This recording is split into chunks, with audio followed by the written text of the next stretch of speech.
To start, I would like to show a large collection of subliminal messages, some found by me, noted by the watermark of my website, some found by others.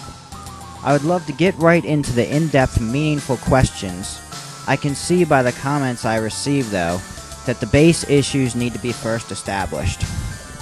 Subliminal messages by the 1980s had been researched over 500 times.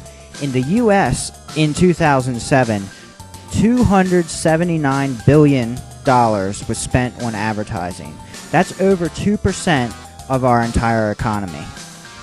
That's more than the entire economies of all but 30 nations. These first few have peaceful double meanings, the G in the smiley face here.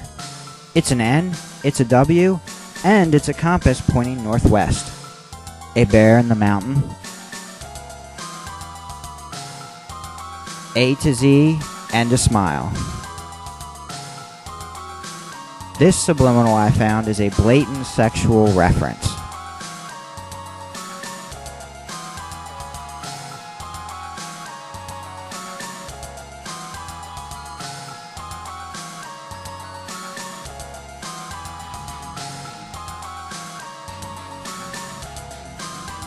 This mermaid has 2 leg fins. Her leg fins are outlined.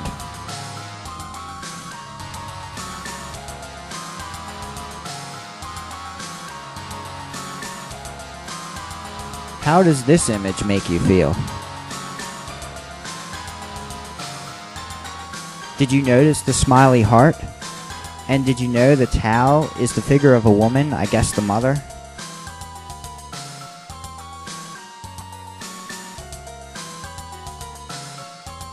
This is a common soda machine. We have a female laying across the top.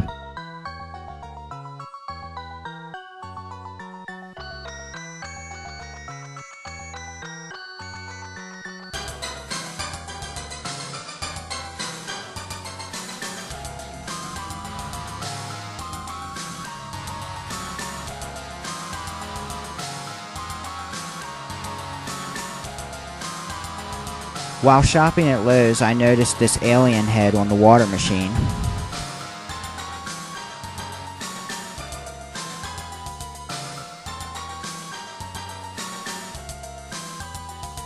Well-known Disney subliminals. This one caused a redesign of the package. This one caused a product recall. This scene was removed in 2003 with the pathetic SFX excuse. Typical skull based on the psychoanalytical death wish. Sexplosion. They know everything about you. It's no mistake. Fast food phalluses.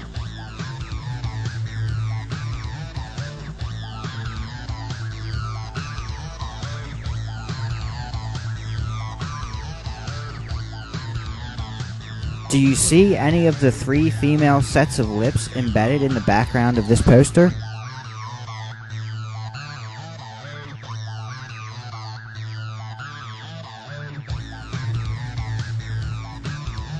Embedded devil.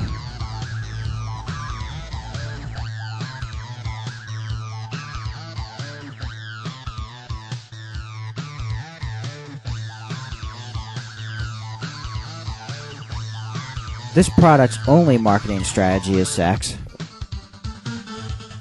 Even the Methodists do it.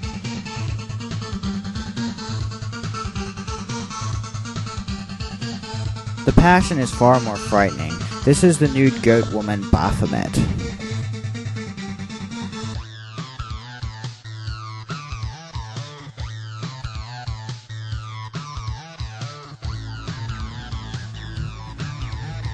Typical faint sex embed. In later episodes, I will explain in depth the psychology of sex and death embeds.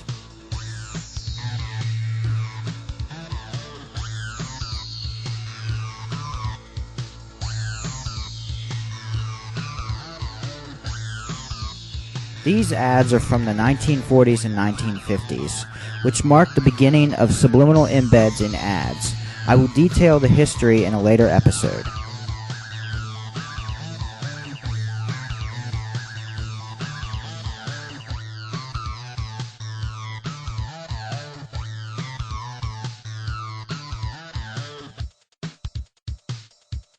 This is very primitive. It's not like this anymore. They stick to what works best, sex and death.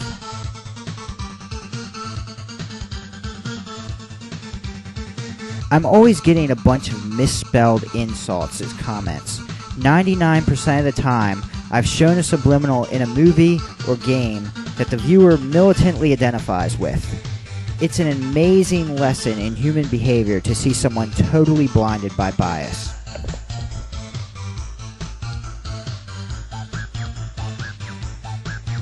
Many of these illusions are based on making one object look like another. There is also some displacement, where they put something where it doesn't typically belong.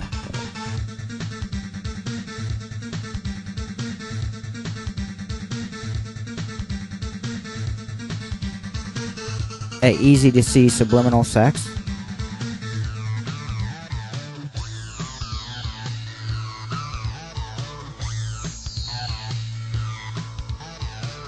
Two cloaked skulls similar to the one in the main image.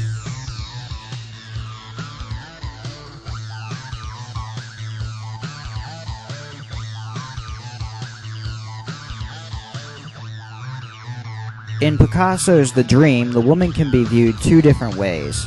One of them includes a penis.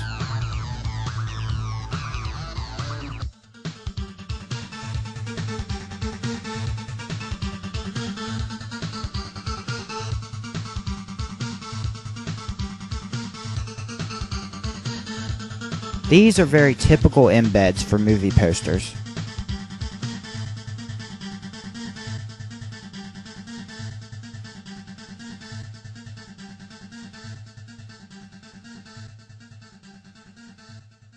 There's a nasty surprise in this game's pre-order cover.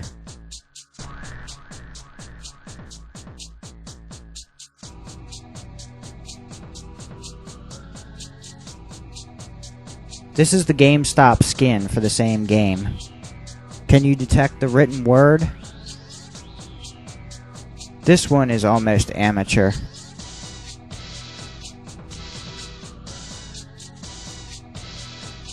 The back of a woman.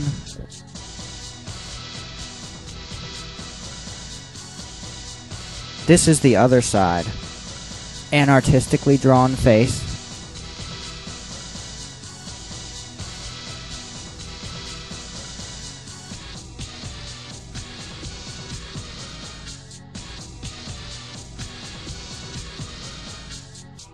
Maybe someone wants to talk about coincidence. Considering the effort put into the ad design, coincidence is 1 in a million odds. These people are supposed to make sure there's no subliminals in alcohol ads. They may want to check their own graphics. Rich people using power to control the masses is not a conspiracy theory. There are no UFOs here. Natural surfaces do not have skulls or the word sex. Stop telling me about staring at your wall. Tell me why they are almost never on ads before the 1950s. The FCC is supposed to make sure subliminals are not in TV, but they've never accused anyone. The actual content and the drawing style of the subliminal embeds have actually changed with time. In the 50s, they didn't have skulls all over everything, although they still used the word sex.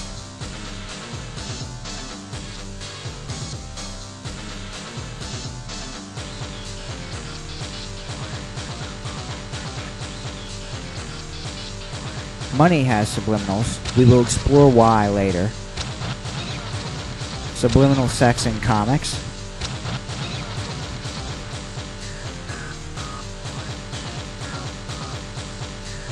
I plan to cover in this series the hows and whys of subliminals in extreme depth. All legitimate questions are welcomed so I can know better what to address.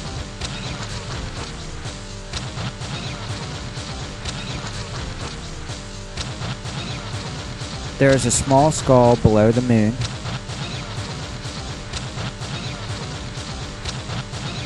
The skull appears here again on the webpage. This is the Twilight New Moon DVD menu.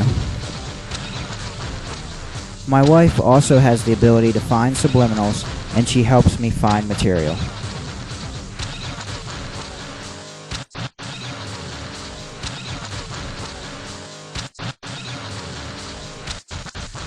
This illusion is based on the placement of the models.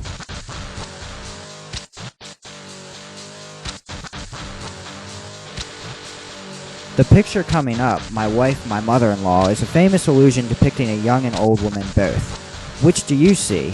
Once you see one, it's hard to see the other.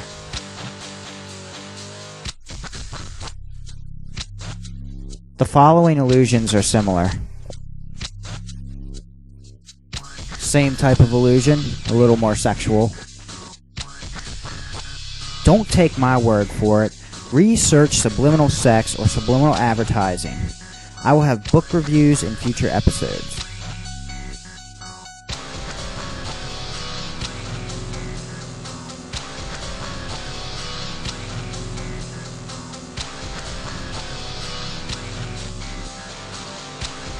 Disney has some insane fans that freak out about this one.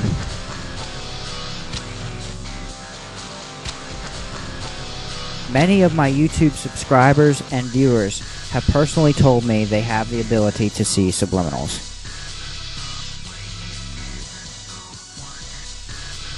Here are a few subliminal messages from my Wonder Pet Subliminal Messages video. The horned skull. The angry face.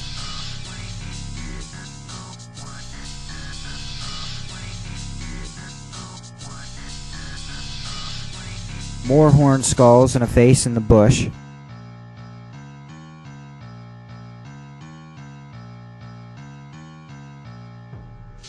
And an easy to see face on the house.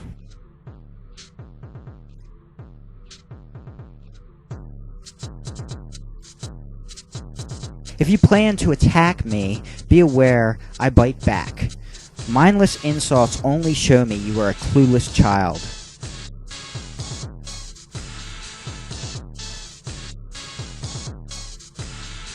This movie's Friday debut was on 9/11, and the 9/11 symbolism is clear. A T-Rex and a face in the smoke.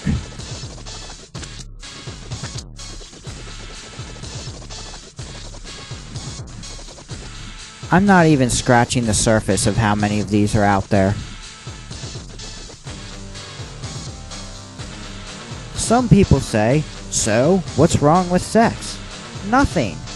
What's wrong is promising sex with a deodorant ad. I encourage you to subscribe to my YouTube channel if you really want to know about subliminals. I will not be wasting your time. Get closer to the ones you love. Oh look, the impregnated gingerbread woman gives birth to a gingerbread baby.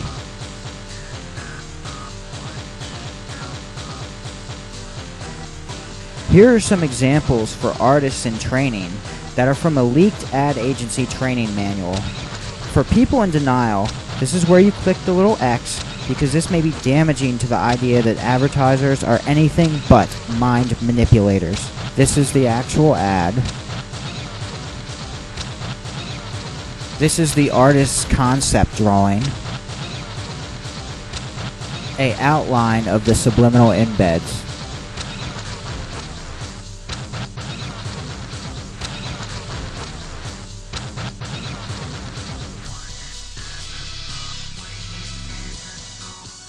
Another from the admin's training manual. And another from the advertiser's training manual. The artist's rendition is on the left. A look into the illusions.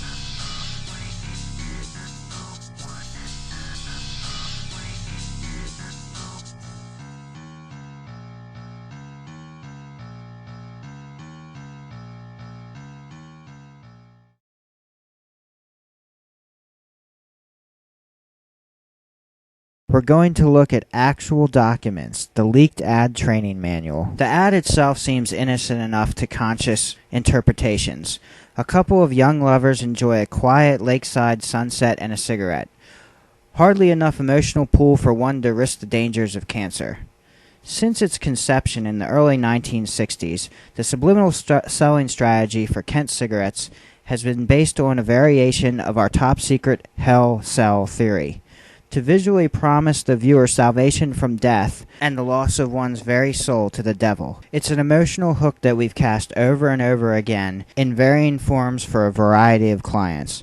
Religious beliefs and feelings about death stir deeper emotions than the frequently used sexual strategies. Enclosed are two photos illustrating one variation of our hell cell technique. One photo is of the actual cigarette advertisement, while the other photo is of an illustration that emphasizes the subconscious emotional meanings of the advertisement. In the photo of the actual advertisement, note that the sky is a dull, dreary, lifeless gray.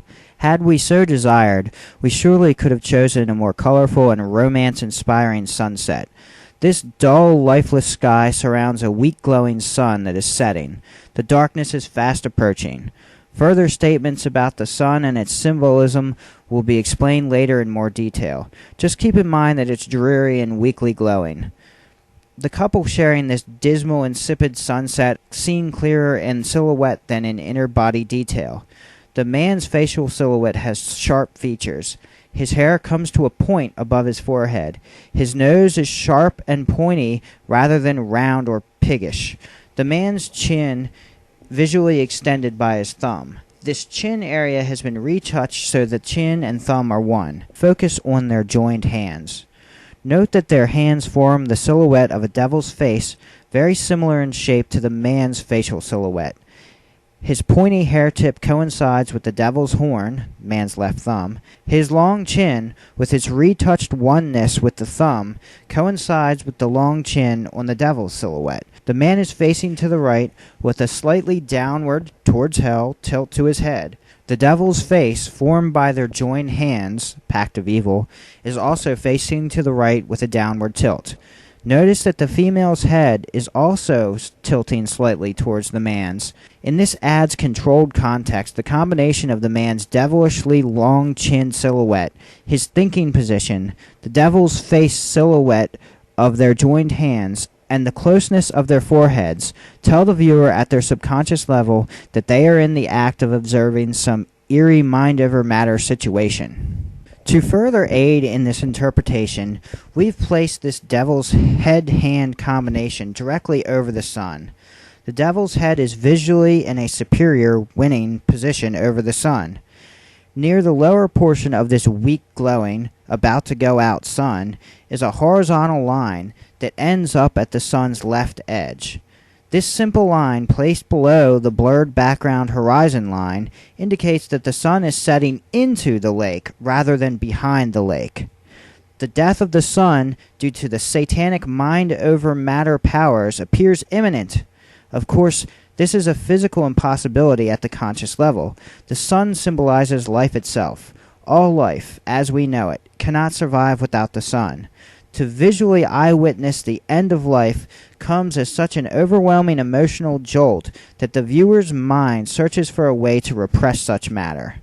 To provide a way out for this disturbing thought, we provided a distinctive weed directly below the horizontal sun-sinking line. This weed makes conscious lock-on relatively easy. It's easier for the conscious mind to interpret the horizontal line as part of the weed rather than to deal emotionally with the death of the sun. This evil couple, with the dying sun trapped between them, are wearing the same color and style pants. Her black leather belt is very wide and masculine appearing. It's not thin, dainty, or feminine. By giving her subtle masculine traits, we've changed their gender in a subliminal role reversal. Several of these role reversal subtleties will be brought out as the ad is gradually explained. The fact that their pants are green is no coincidence. Green is the color associated with witches. Research based on Halloween studies readily verifies that most children who choose to be witches choose green makeup. Children's stories often portray green witches. The green of their pants blends in with the green wild weeds they're standing in. Unkept or uncut weeds represent, in this context, the wild, uncontrolled, uncivilized natural element. The shoes or feet have been retouched to blend with this wild, weedy, green ground area. Feet are often symbolic of one's foundation, of being the cornerstone upon which their lives are based. Devils are often portrayed as hoofed or cleft-footed. Dastardly villains in movies, plays, and TV programs often walk with a limp or crutch of some type. This symbolizes a crippled, weak, twisted foundation on which their lives are based. By blurring the couple's feet into the weedy and wild foreground area, then airbrushing in devil faces and horror faces, we've visually shown that their lives are based on evil and death. Their souls are evil. To further enhance this evil foundation interpretation, the male's knees have been artistically distorted and warped. They bend inward at a dissonant distance, implying a weak knee and warped structure. The female has a dissonant wrinkle in the knee area. Both their pants are full of deep wrinkles and creases, which further enhance a weak, warped, twisted interpretation. Airbrushed into the lower leg of the female's pants is a giant spider. Another giant spider is airbrushed below it, lying upside down on the ground. These two spiders are joined at their abdomens, implying that they are mating. Since small spiders are high on the phobia index for fear arousal, it only stands to reason that larger effing ones would provide the emotional jolt necessary for conscious repression. The dissonant clues are the thin, lightly etched, almost vertical lines that form the top spider's legs. These ultra-light leg lines are much higher than any of the surrounding wild weeds and thinner than any wrinkles or creases. The spider's round bodies provide yet another dissonant clue that can't be missed by the viewer's subconscious. Note that in the man's pocket is something long and hard, as evidenced by the telltale bulge and crease. This is very close to his genital area. The devil's head silhouette is in front of both their genital areas. This mind over matter evil situation picks up sexual power of procreation with the interplay of the following elements: larger than life fornicating spiders, hard phallic object, knife, in the male's pocket, and the devil's head created near both of their genital areas. The giant spiders also imply usage of hidden webs and snares, being snared by Satan, being caught up in a web of death and despair. Spiders often paralyze their victims in order to suck them dry at their convenience, a painful and gruesome death, not the type of thing one would want to deal with at the conscious level. Easy repression material. Both individuals are wearing red tops. Red is the color associated with hell and the devil. Red and green are also color opposites. Since both of these individuals are wearing just red and green, it signifies the joining of opposites and correlates with the devil's pact theme, the union of the devil, red, with the witch, green, to forge a superior evil force capable of overpowering life. By meticulously positioning the couple, we've given their silhouettes many sharp and angular features. Pointy shapes act as a catalyst for early infantile experiences of pain, brought about by sudden contact with pointy objects. In the man's lower back area is a spike or pointy shape dissonant to the round form a sweater wrinkle would normally form. His spine appears warped. A long, pointy spike shape is also formed by the space between his lower legs. A wisp of hair has been airbrushed into the woman's nose area. This visually gives her a long, witch-like pointy nose. Her belt buckle top forms a pointy shape. Two small points have been airbrushed along the top edge of her hair, suggestive of horns in this controlled context. The two individuals are pointing their cigarettes towards each other. These two cigarettes are thinner than actual cigarettes. The thinness implies that these objects are needle-like and pain-producing. Rather than smoking, these two are actually caught in the act of jabbing each other. This is indicative of their sadistic love to inflict as well as experience pain. This pain-loving female is the same height as the male, rather than being smaller. He's wearing a long-sleeved turtleneck, while she sports a thin, short-sleeved top. Usually the female is smaller than the male and dresses warmer than the male in chilly situations. Wearing a turtleneck with long sleeves during the summer weather is dissonant in respect to the short-sleeved female and implies a desire to be overly warm, in this evil context, a love for heat. a love of hellish warmth.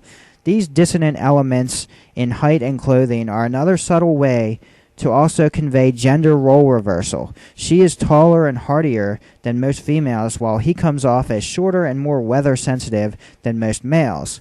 Several advertisements in this particular series use a wool sweater in the summer ploy, more obvious than the subtle one used in this selected advertisement.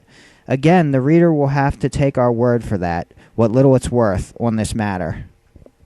Note that this devil's pact takes place at the water's edge. This symbolizes being on the edge of a new experience, death. The water's edge is where one form of matter, land, meets another form, water. Two opposite forms meet and join. This correlates with the joined hands and joined spiders. A matrix of joined opposites adds power to the subliminal horror theme. Water often has spiritual and religious associations because of its ability to change form. It can either be vapor, liquid, or solid. This adds a mystical ambiance to the evil mind over matter situation confronting the viewer. The viewer is on the edge of a new experience in pain and horror. Lifeless matter often washes ashore to gather and collect at the water's edge. Creatures of prey prowl shorelines more frequently than inland areas. By now it should be obvious to the most casual observer that the viewer is in a bad situation, a situation where eternal darkness, a pain-filled death, and the loss of one's soul to Satan are imminent. By placing the viewer in such a life and death situation, we've activated subconscious instinctual self-preservation channels to the max. Very few people desire to die painfully only to spend eternity in hell. In fact, most people would do just about anything to avoid such a hellish situation. This is where Kent cigarettes come in. Note the top copy of the ad stresses the word good. The word is aligned above itself 3 times. The visual emphasis on good makes it stand out and be associated with the Kent cigarettes. By placing the viewer in a bad situation while promising them goodness with Kent, we've elevated the image of Kent from mere cancer sticks into portable packs of protection magically endowed with soul-saving capabilities. In today's violence-saturated world, where muggings, murders, and molestations happen every few seconds, goodness and protection are subconsciously sought incessantly. Every day, getting about entails contact with strangers and the placing of one's life on the line. These are times of stress and anxiety. What we do is promise salvation and protection through product consumption from the very anxieties we instigate. By tapping into the fear of the new, of the unknown, of dying, of going to hell, we struck emotional gold. Variations of the good versus bad strategy sell a variety of products for us, as well as our competitors. This hell sell strategy is reinforced by the church. Religious attendance by the consuming public reinforces the spiritual reality of hell. This indirectly embellishes upon the emotional believability and pulling power of our hell sell strategies. When one considers the average American sees or hears over 800 advertisements a day, this pulling power is awesome. Since drinking and smoking are such high-stakes items, we cannot let them be driven off the marketplace by health crazes or civil disobedient do-gooders. The high rates of alcoholism and lung cancer provide statistical proof as to the effectiveness of these simple but emotional selling strategies. Let them also stand as proof of our willingness to fight like hell for the rights of our well-heeled clients. It's quite frequent in the advertising field to create leeching techniques that allow us to ride the crest of current religious, social, and economic movements at little if any final monetary cost. The true beauty of this is that the consumer actually pays to be brainwashed, while we corporate fat cats laugh all the way to the bank. That's right. They said it as good as I could. They brainwash us, and we pay them to do it. The psychoanalysts that came out of Vienna, Austria, before and during World War II revolutionized marketing upon arriving on Madison Avenue. These protégés of Freud could sell more products by manipulating our subconscious motivations and desires than the pollsters like Gallup ever could wish to. According to these pseudoscientists, our strongest subconscious drives revolve around the beginnings of life, sex, and the end of life, death. Not too far out there, really. Having sex and not dying are pretty far up on my priority list. So here's more of the document. I'll pick this up after the course details. The course itself is an adventure into the mental frontiers that challenge even the most stalwart individual. You'll learn the hows and whys of taboo imagery, group motivation theories based on collective anima symbolism, how to slow the thought waves and enter the alpha, theta, delta levels of the mind, the emotional meaning of colors, shapes, and patterns, plus your basic illustration and airbrushing techniques.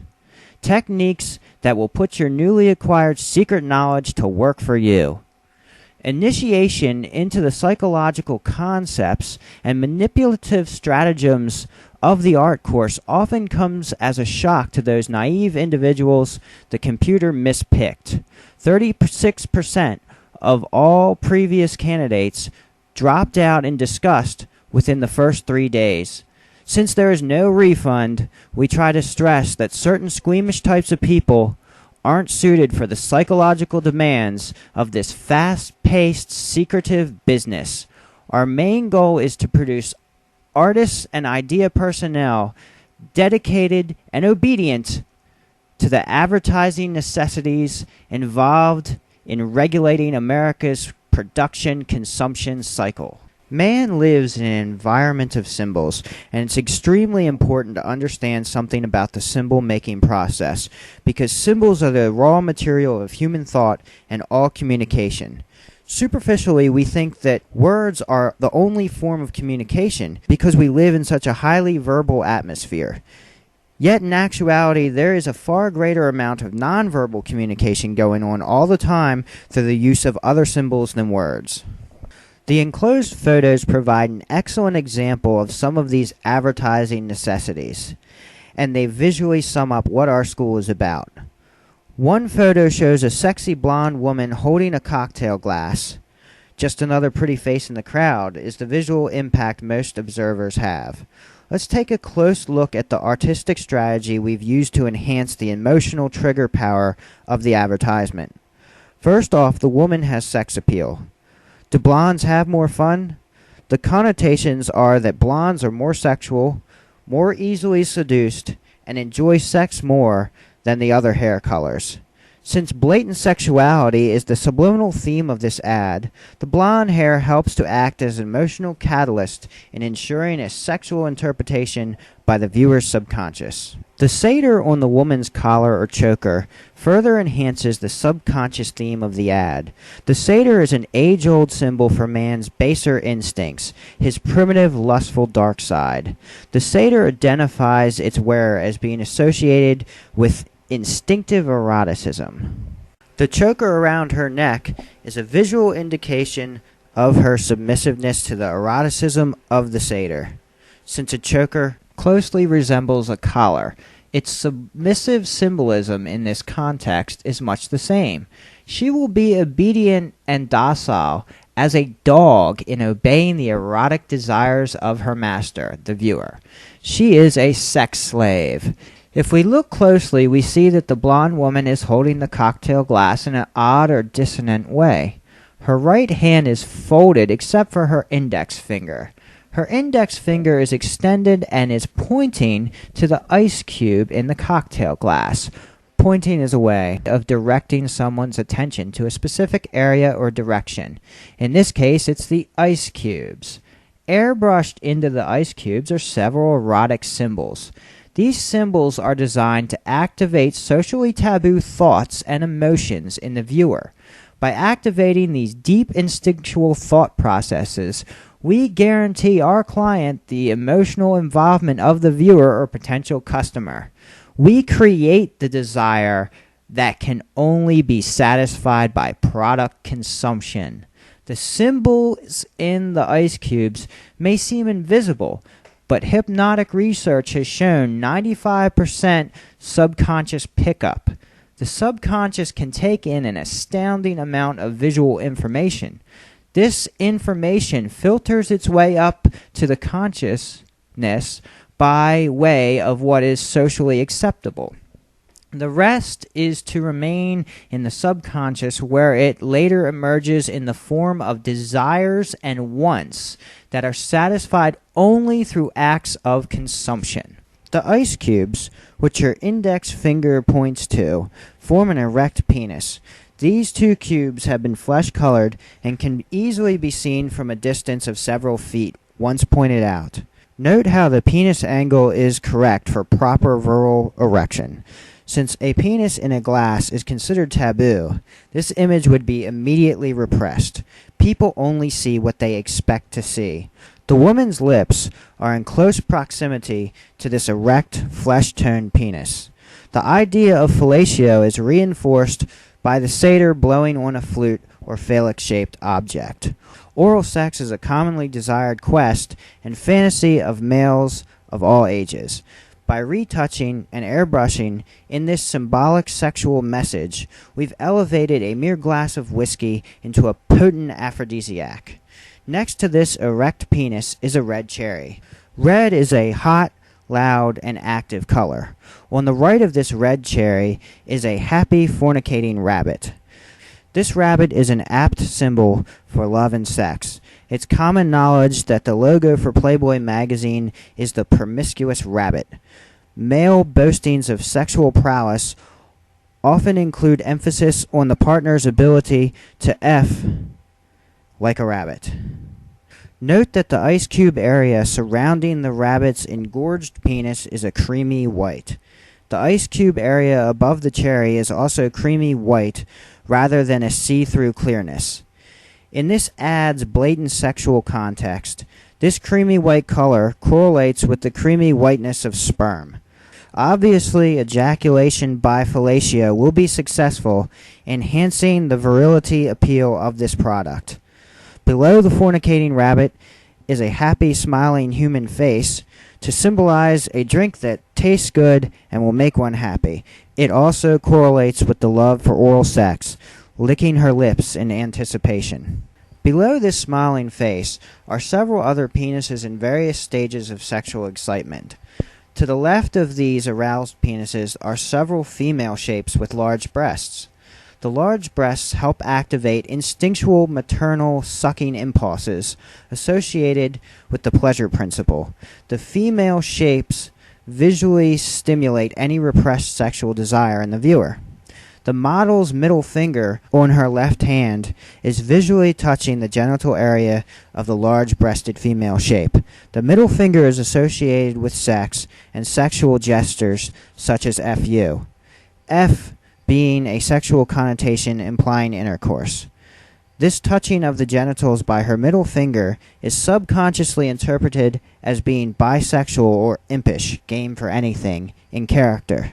Since male fantasies often include acts of lesbianism, we took the liberty to airbrush this visual enticement into the sexual repertoire our impish host is tempting the viewer with. Earlier it was stated that the satyr and choker indicated the model's willingness to be sexually submissive to the viewer's own fantasies.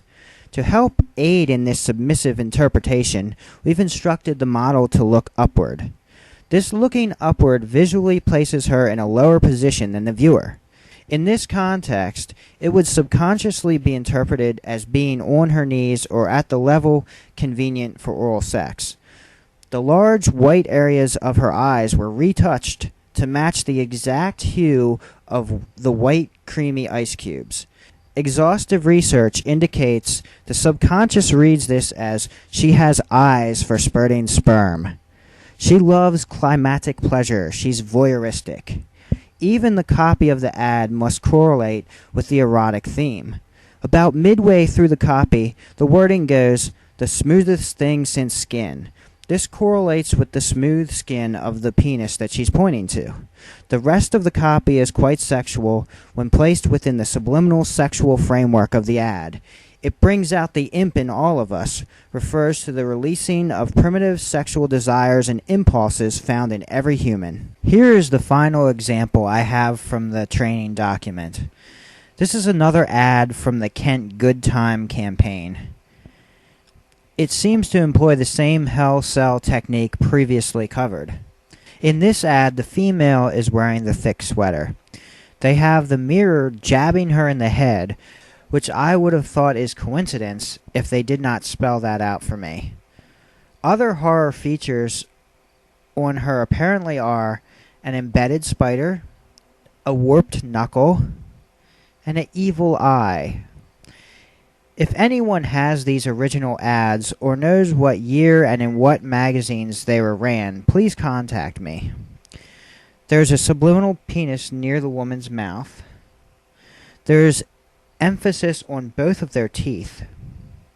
The man is dripping blood near his hairline with a horn shape made from his hairstyle. As he drives the car, his eyes are tightly shut. I'm no psychoanalyst, so I'm not going to try and play out whatever sick, twisted game this ad is designed to play on our subconscious mind. The hood of the car has swear words, horror faces, and devil faces embedded in it. These subliminal embeds are not just on tobacco and alcohol ads. They're on just about all ads, even ads directed at children. Ernest Dichter, the father of motivational research, wrote in the Handbook of Consumer Motivations, "We attempt to escape fear-producing stimuli. By producing fear, we can alter people's behavior. When caught in fear, we regress step by step to ever more infantile and animalistic drives." August Bullock, in his book The Secret Sales Pitch, says, advertisers deny using subliminal techniques. They claim that the embeds and other devices that appear in media are coincidental. Later, he says, so many coincidences appearing in one ad strongly suggest that subliminals do not appear in media by accident. Advertisers' denials seem even more implausible, however, when you consider that series of ads often incorporate similar subliminal techniques. Wilson Bryan Key says in his book Subliminal Seduction, embedding refers generally to the practice of hiding emotionally loaded words or pictures in the backgrounds of ads. Embedded words and picture illusions are part of most advertising throughout North America today. These subliminal stimuli, though invisible to conscious perception, are perceived instantly at the unconscious level by virtually everyone who perceives them, even for an instant. Most national advertising includes embedding. Retail or local ad layouts may not have the facilities, as their artists and writers either do not know about subliminal techniques or they lack the skill and craftsmanship required to do the work well. Every major advertising agency has at least one embedding technician in its art department. The technique is taught in most commercial art schools. He later says, sex is the most frequently embedded word in the American advertising industry. Multi-dimensional printing techniques permit advertising artists to plant taboo emotional words dozens of times in a single layout.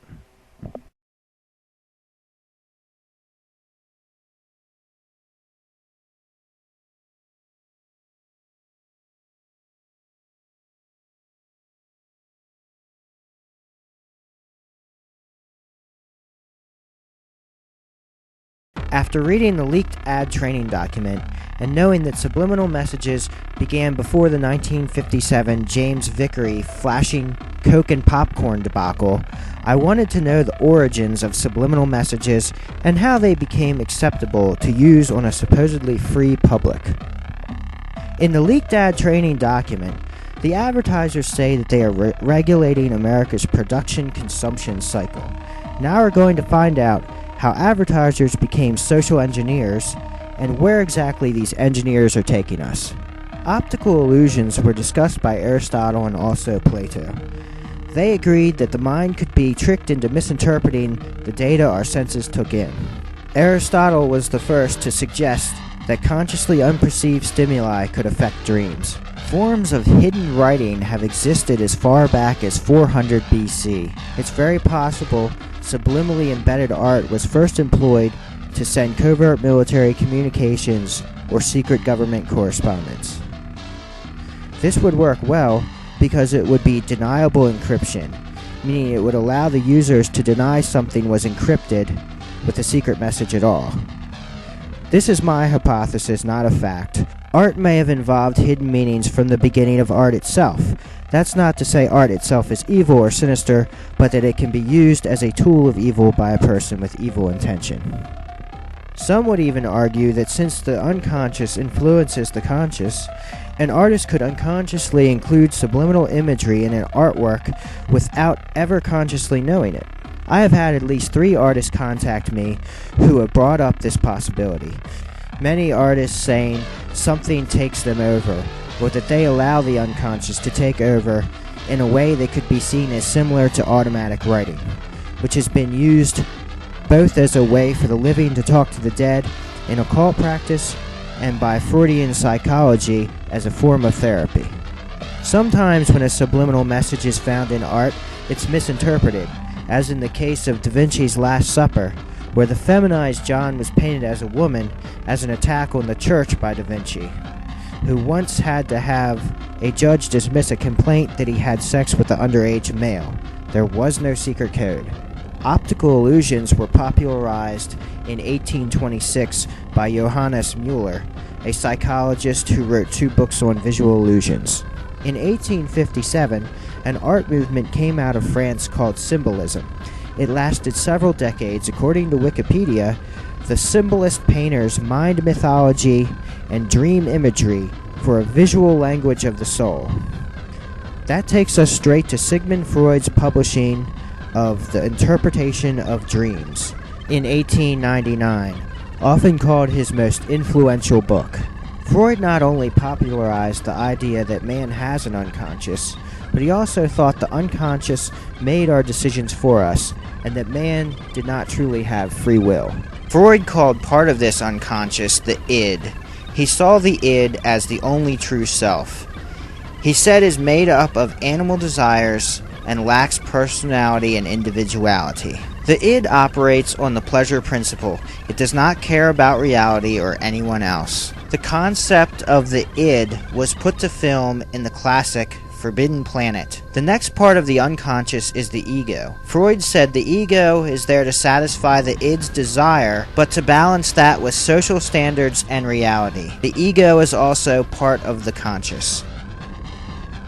Then there is the superego, who is constructed out of the social and moral standards of that person's environment, also partially conscious and unconscious. One commonly depicted visualization of this is the boy with the devil and angel on his shoulders. The devil is the id, the angel is the superego, the ego is the boy. But that's not completely accurate because Freud said the id is the true self. If the id was not kept in balance by the ego, the id would run wild. The person would devolve into an animal, living only to satisfy violent and sexual drives, without the influence of the moral conscious of the superego. The ego keeps the balance by defense mechanisms such as repression, denial, displacement, and sublimation. For this reason, along with a few others, Freud felt that man needed to be controlled. He thought the best way to do this was through the repression of emotion and drives. He thought the superego could be changed by changing the social and moral standards of society itself. To quickly explain some of the ego's defense mechanisms, known as perceptual defenses. The ego deals with the demands of reality, the id, and the superego the best it can. When anxiety becomes overwhelming, the ego must defend itself. It does this by unconsciously blocking the impulses or distorting them into a less threatening form. Sublimation is the transforming of an unacceptable impulse, like sex, anger, or fear, into a socially acceptable or productive form. Someone with anxiety in this confusing world may become an organizer, business person, or scientist. Someone with powerful sexual desire may become an artist, photographer, or a novelist. According to Wikipedia, in psychology, sublimation is a term coined by Freud, which was eventually used to describe the spirit as a reflection of the libido. In Freud's classic theory, erotic energy is allowed a limited amount of expression due to the constraints of human society. Freud considered this defense mechanism the most productive of the ones he identified. Sublimation is the process of transforming libido into socially useful achievements, mainly art. Repression, a psychological attempt by an individual to repel its own desires and impulses towards pleasurable instincts, such as desires, impulses, wishes, fantasies, or feelings, can be repressed in the mind as thoughts, images, and memories. Denial. Most people know what this means, except for, I guess, those people who, in the wake of endless proof, still deny subliminal messages exist. Then claim everything is this inexplicably massive coincidence. Displacement. The mind redirects feelings from an object felt to be dangerous or unacceptable to an object felt to be safe or acceptable. Say, for instance, from sex to a product. Freud's views have been called phallocentric, with many of his theories having to do with penises. Freud was almost always seen with his cigar, a phallic symbol. He sarcastically stated, "Sometimes a cigar is just a cigar." Freud believed that the libido kept us in perpetual motion, and the goal of all this motion is to be still, to be satisfied, to be at peace, to have no more needs. The goal of life is death. He believed that every person has an unconscious wish to die. Death promises release from struggle, sometimes called the death wish or nirvana principle. This can be acted out on oneself, such as suicide or chronic alcoholism, or acted out on others in the form of violent aggression and destructiveness. Because of the wars in Europe, and Freud's understanding of the psyche, Freud felt man's libidinal forces could drive the masses into a fury of destruction. He said these libidinal forces needed to be repressed. He was like the Darwin of the mind, whose atheistic view of man and his mind reduced man to an animal, and reduced his mind to a collection of evolutionary relics and animal drives with no free will to make rational choices. It's this view of man that justifies governance by an intellectual elite. Man could not be left to think for himself. Man must be controlled. Our next stop takes us to the Woodrow Wilson administration. Could it be the administration that forced through Congress the federal income tax and the Federal Reserve Act also played a role in bringing about the unconscious manipulation of the public? Woodrow Wilson formed the Committee on Public Information for the purpose of altering the public opinion to be in favor of the U.S. entering World War I. Public information should be translated to propaganda. Two of Wilson's advisors who took part in the committee were Walter Lippmann and Edward Bernays. Bernays was Sigmund Freud's nephew. He was responsible for getting Freud's books published in the U.S., and he popularized Freud's theories in America. Walter Lippmann was a founding member of the CFR and was known to be sympathetic to communism. Let us compare these two men.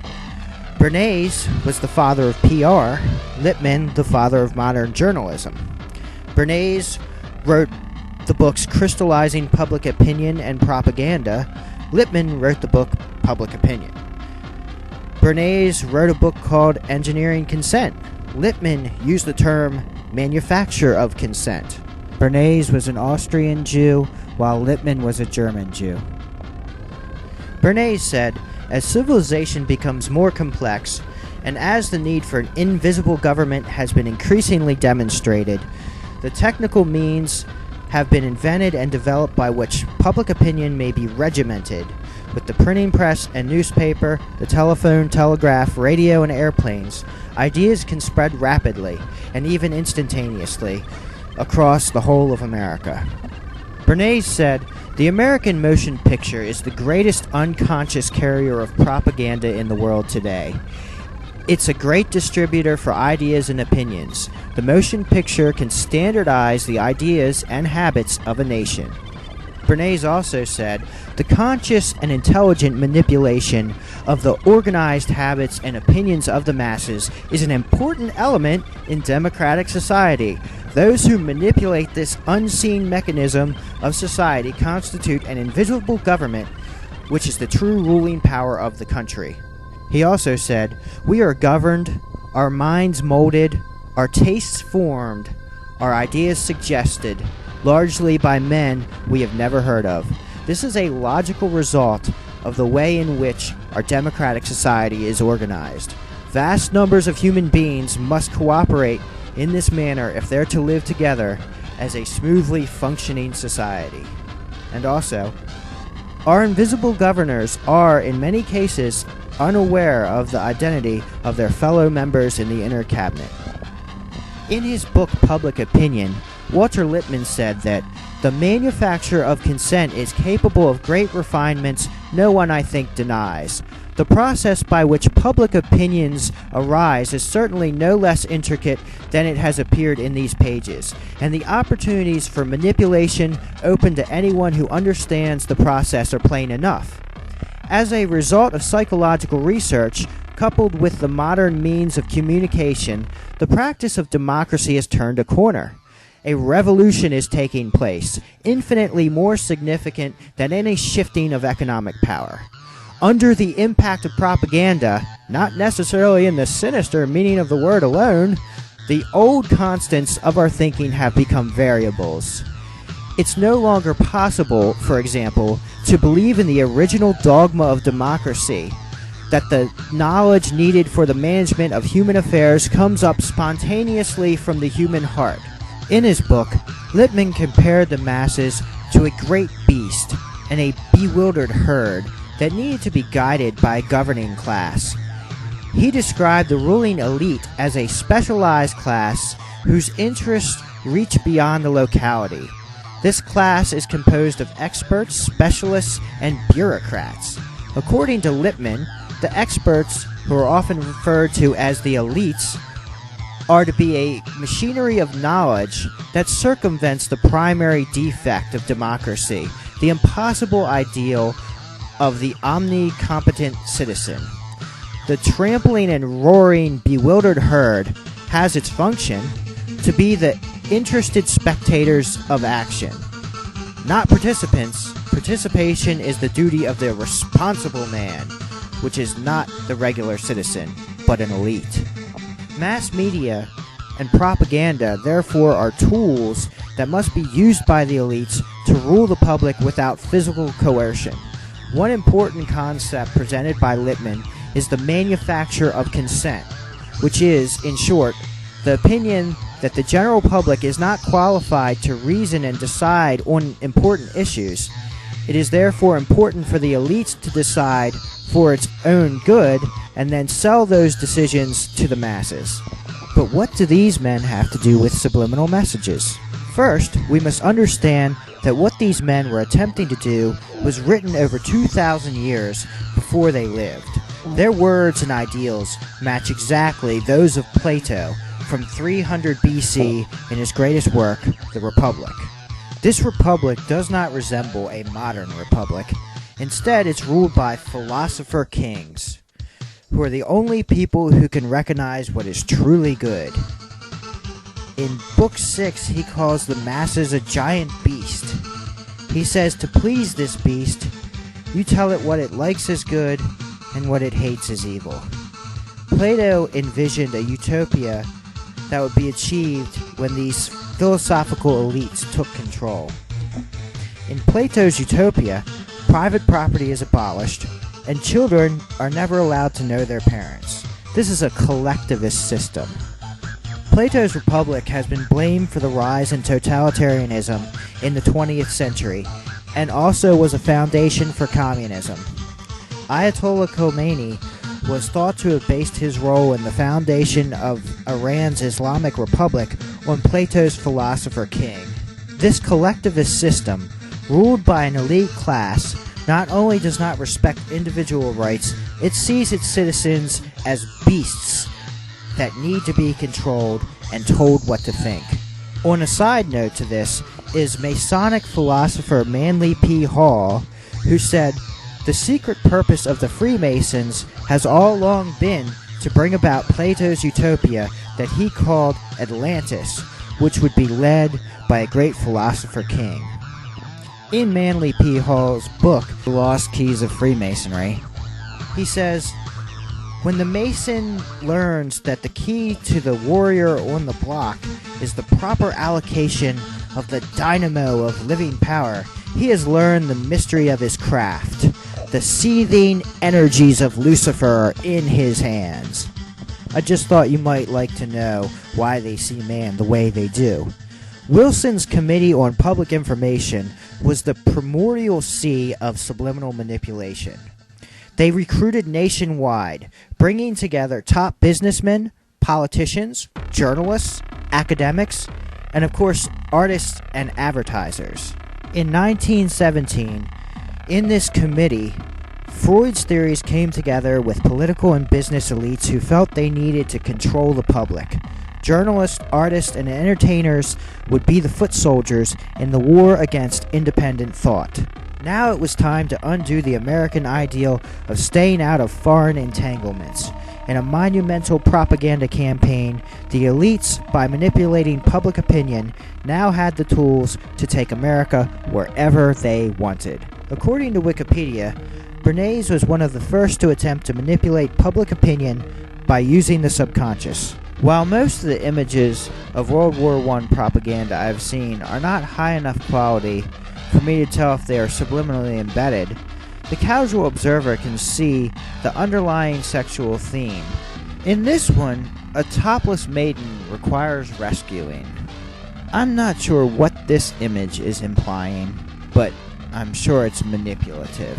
Here we have a blonde in a nightie making a hand sign at sweaty males operating a large phallus symbol.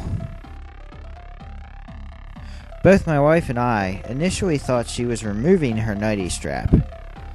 Also note her hand sign. I believe this image has several embedded sexes.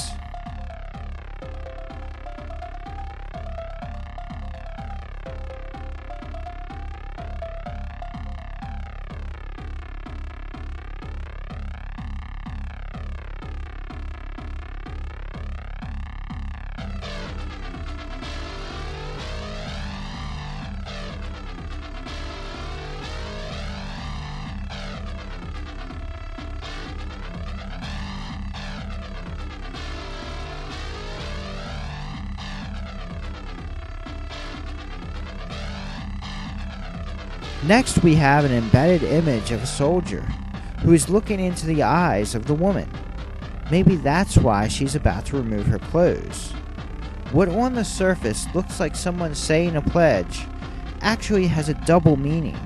The meaning reinforced by the woman reaching her arm out with two fingers entering the wreath, which is sexually symbolic. Another sex that was noticed when the image was inverted.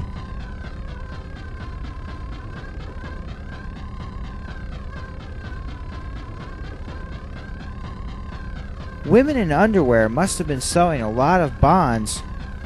Part of this one's clothes is flapping in the wind. Another possible sex embed. Two sexes in the flag.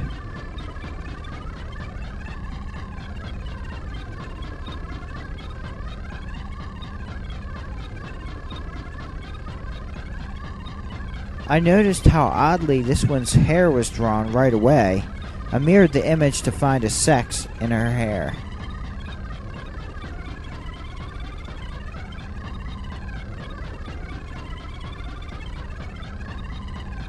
So to get America into World War I, they decided to go with the hardcore sexual sell.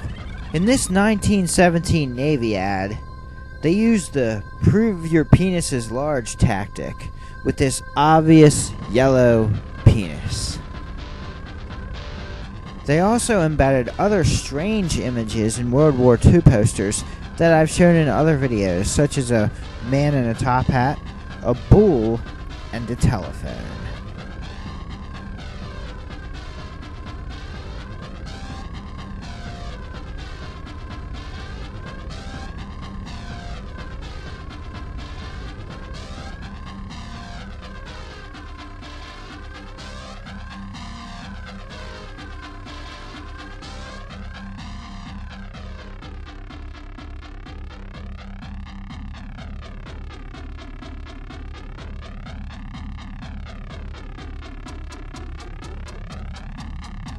they didn't stop with World War II. One of my favorite subliminals I've found is still on the ATF homepage. It's a sex, as well as a man. The man may be a federal agent type, or an image of Richard Nixon. It's up for debate.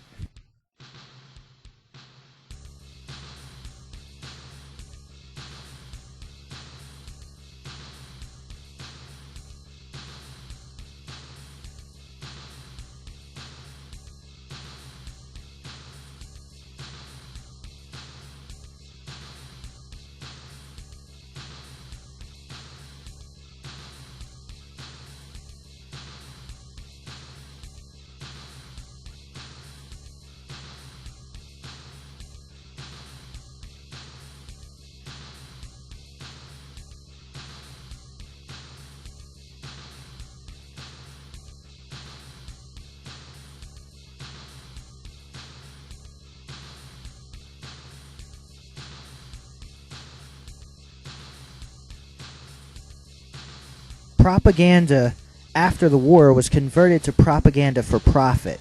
Bernays renamed this new form of propaganda public relations. Bernays invented the product placement ad. He felt man's desires must overshadow his needs. He advocated not selling to intellect, but instead selling to the desire to be happy. He saw cigarettes as a symbolic penis. Uncle Freud said, women unconsciously felt inferior because they don't have penises. So Bernays had suffragettes encourage women to smoke, calling cigarettes torches of freedom. Bernays' peacetime plan was to channel man's libidinal forces into product consumption. The irrational masses that needed to be controlled could now fuel the greedy desires of the few, while also displacing or sublimating their violent and sexual desires onto the purchase of a product. Now a product is no longer just an object.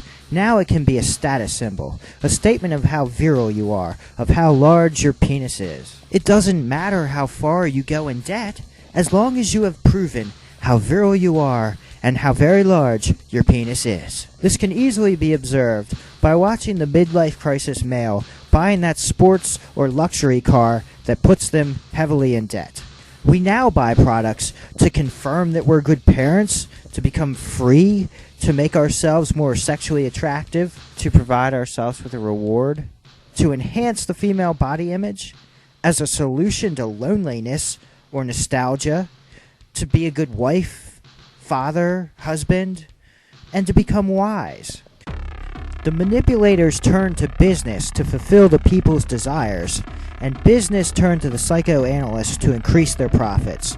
The result was a society that viewed their own self-worth by the purchases they made and the products they purchased.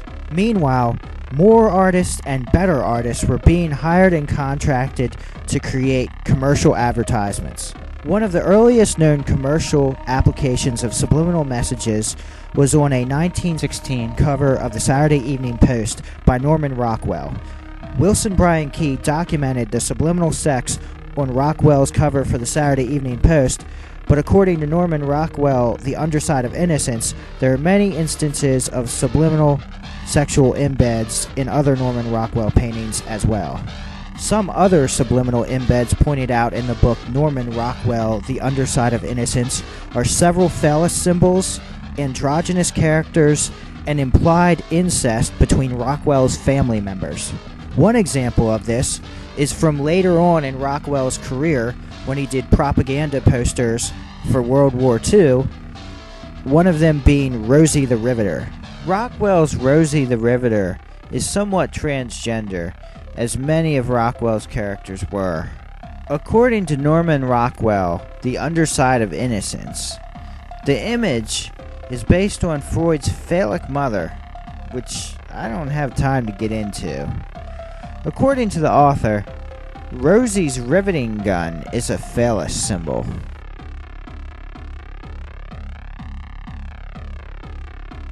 Salvador Dali fell under the influence of Freud, using his unconscious symbolism in his surreal paintings. He was an anarchist and a communist in his life, and he's quoted as saying the following things.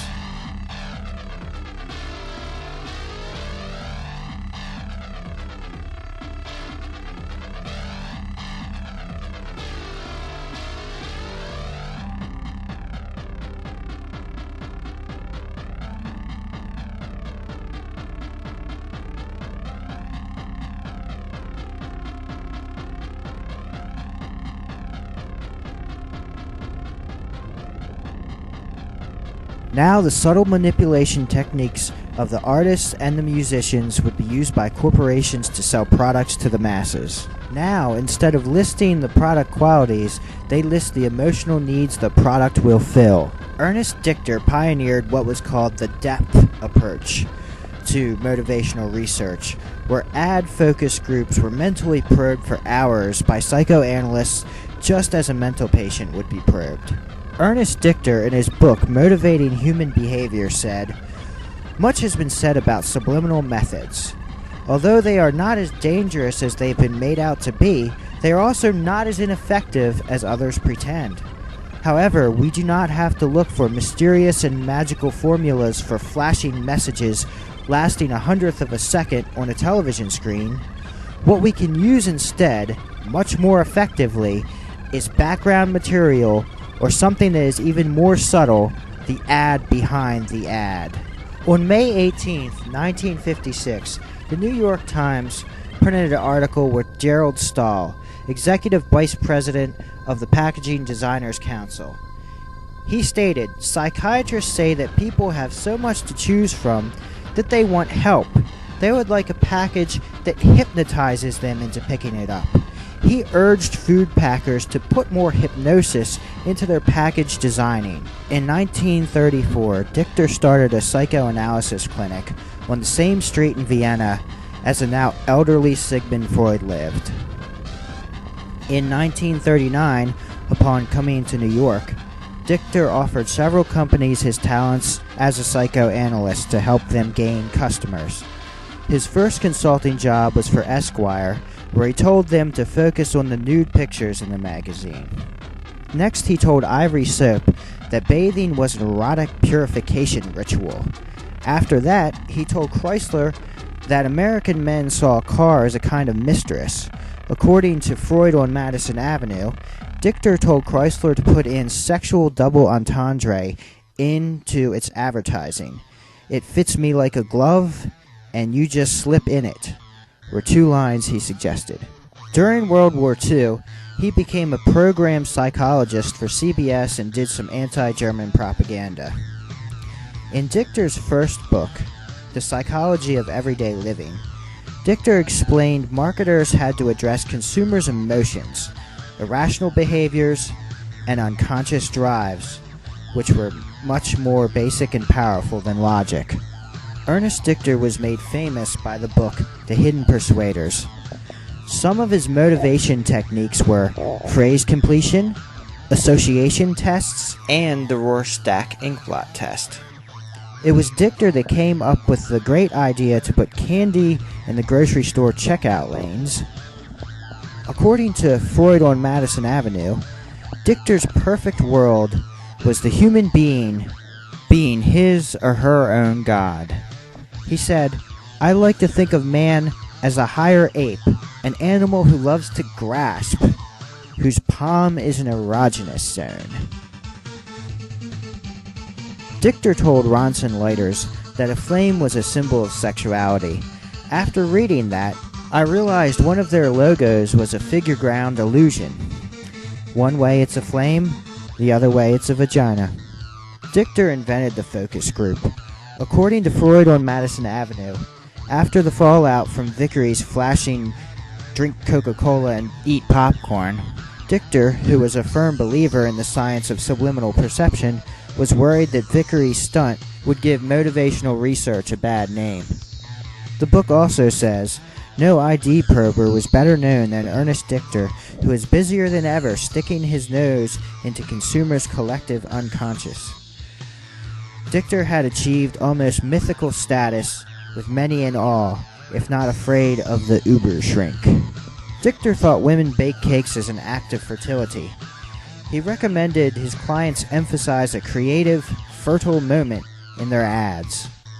He said women like bug sprays instead of more effective products because killing the roaches with a bug spray and watching them squirm and die allowed the women to express their hostility towards men.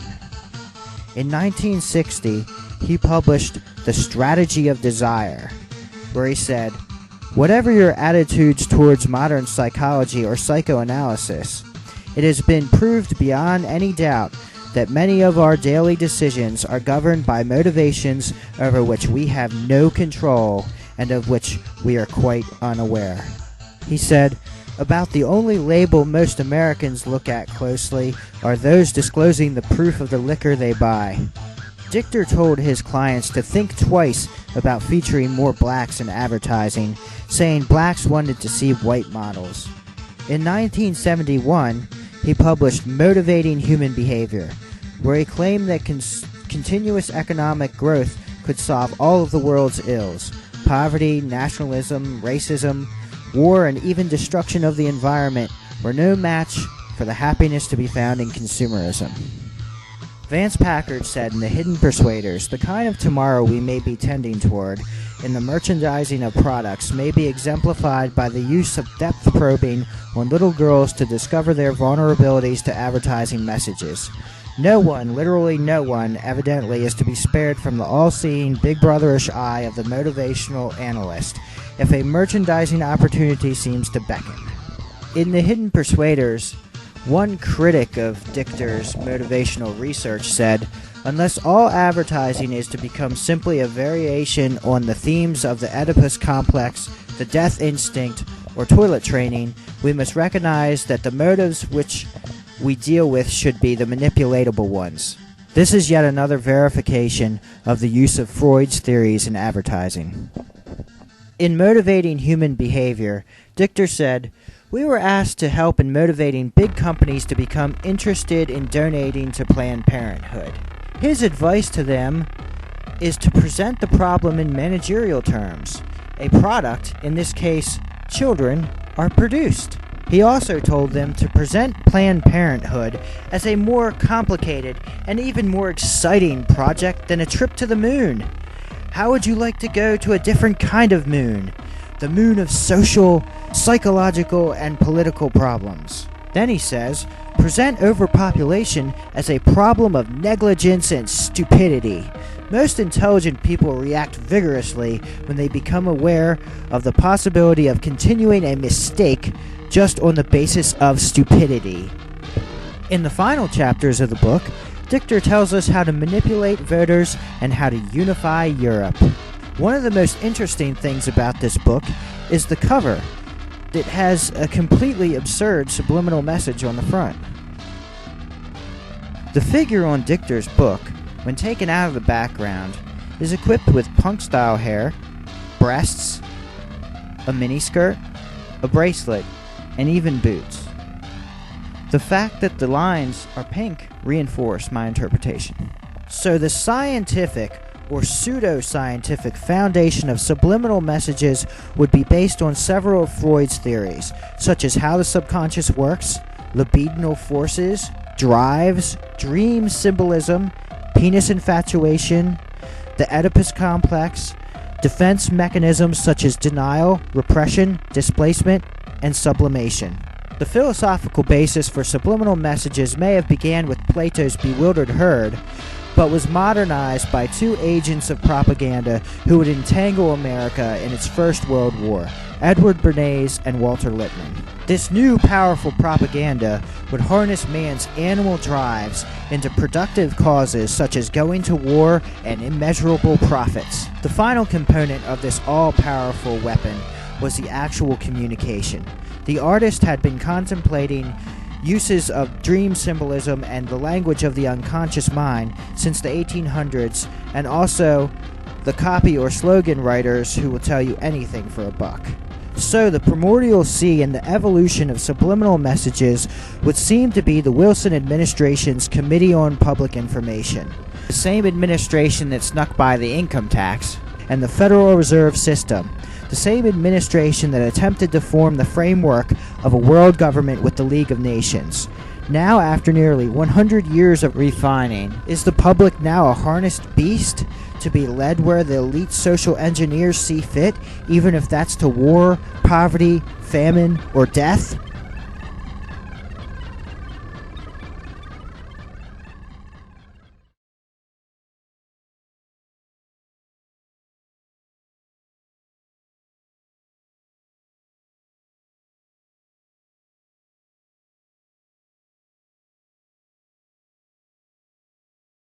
The ad campaigns referred to in the leaked ad training documents are Kent Cigarette's Good Time campaign and Hiram Walker Whiskey's Imp campaign. I was able to purchase the Imp ad on eBay that was used in the document. I also purchased the other ads in the Imp campaign. I was able to find several ads in the Kent Good Time ad campaign, but I've not found the two used in the document. It's very likely they're still out there, so please contact me if you have one. So first, I need to confirm that the subliminals mentioned in the ad document are actually in the real ad. This ad appeared in Sports Illustrated June 7th, 1976. In the actual ad, it's clear several of the subliminals are readily visible that are mentioned in the document.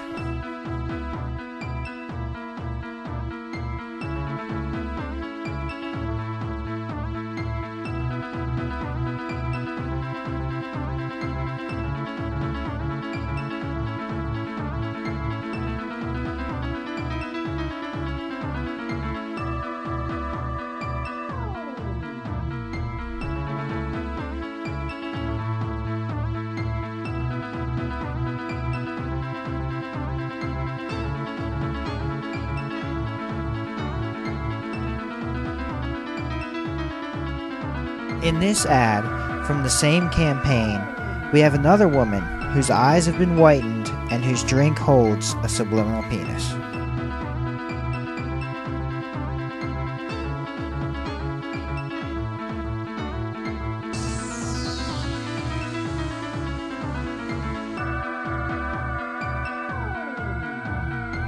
Not only is it a penis, but the top is also a side profile skull. Sex and death, that's just how they roll.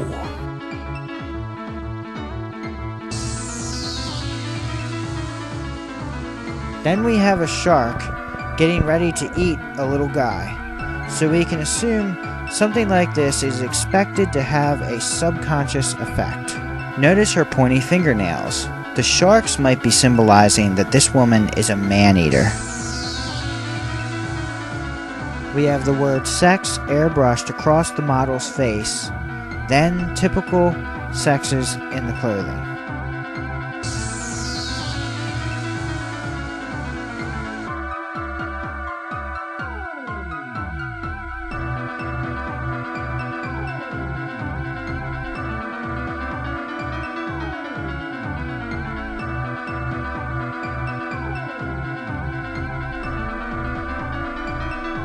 There's a less common FU written in her jacket.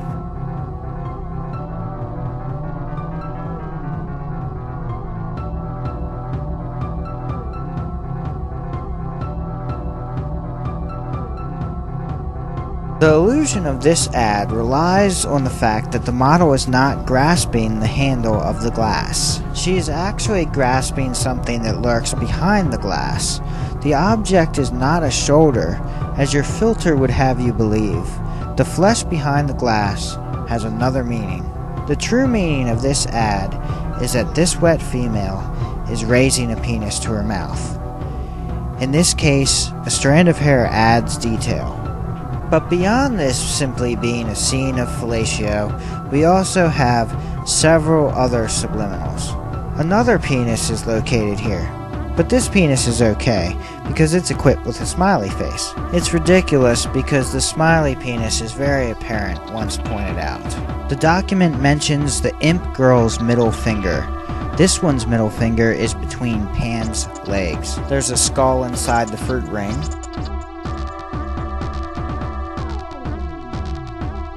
a drowning face, and then another horror face.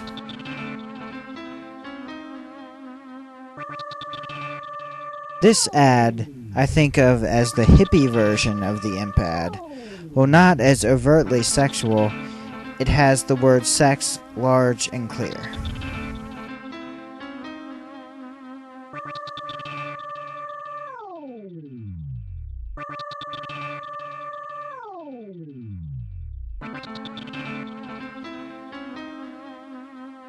We also have another smaller sex and a female figure.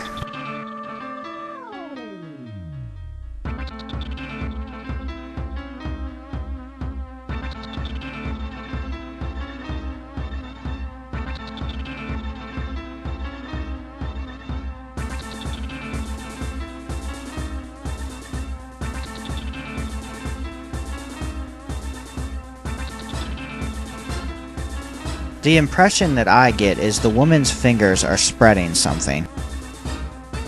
There were many ads in the Kent Good Time campaign. I have many of them on hand. We can confirm several aspects of the document.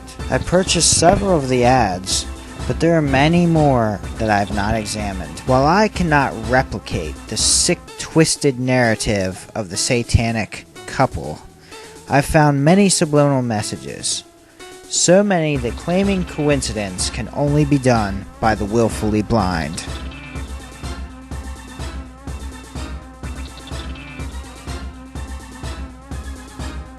In this Kent ad, we have another evil couple with similar sharp angles. Like the other ad, where the couple was jabbing each other with cigarettes, we have the woman's cigarette placed exactly on the man's hand. His hand grabbing a red arrow, or as these ad men might say, a red arrow pointing to hell. There's a devil face above her shoulder.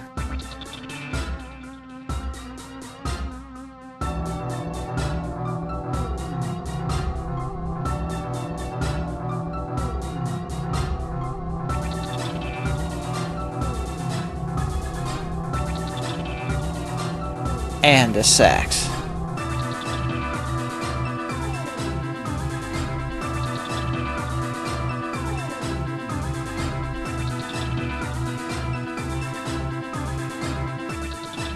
In this ad from 1970, in the middle of the Cold War, we have our evil couple dressed in the colors of the Soviet Union and Communist China.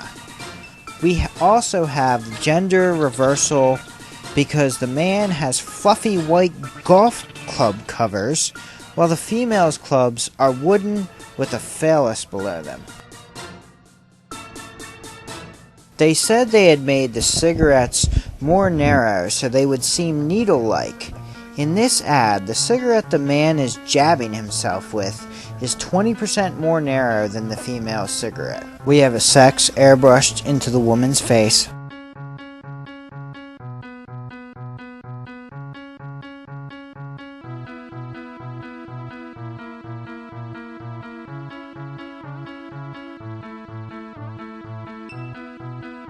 Then we have a very small but clear sex. You may have also noticed the woman's ring resembles a skull.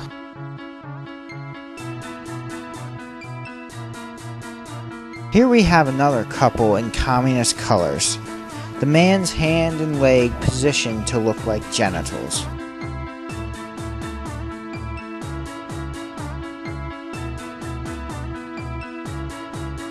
This couple, contrary to the title, does not appear to be having a good time.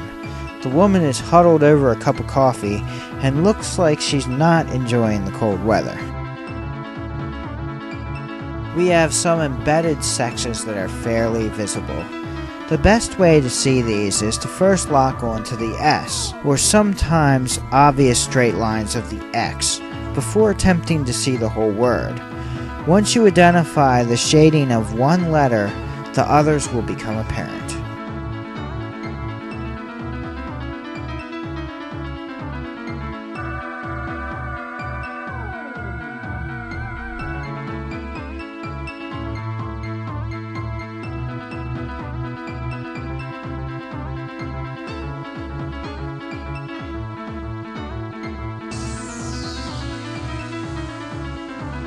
Notice the hair past the woman's nose may be subliminally giving her a witch's nose. Why do they keep using red and yellow, when most Americans and Europeans in 1970 would immediately connect these to communism? Adding to this effect is something that looks like a side profile of a gas mask. In case you are new to planet Earth, and you do not believe these are the colors of our feared enemies of 1970, here's the Soviet flag and the Communist Chinese flag. Here's our devilish man in red. There are some faces airbrushed into his face, and then a sex is in his hair.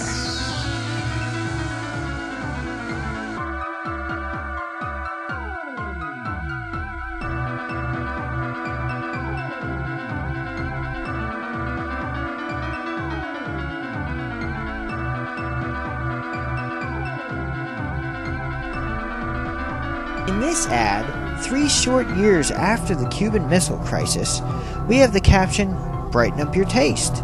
But it might as well say, "Hey America, I'll put it out in your eye." Can't imagine looking at this ad and not seeing our red-clad minion of the evil empire putting it out in Little Miss Liberty's eye. Look at the look on her face. I can't even believe it.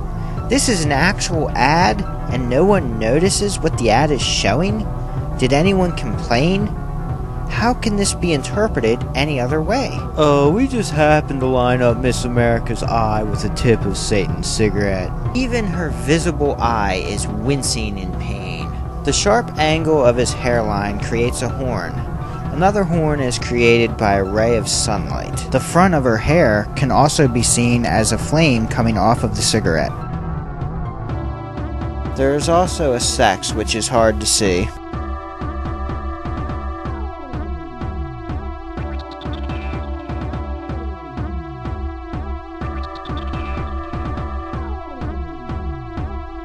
An easy to see skull or devil in the bottom of his hair.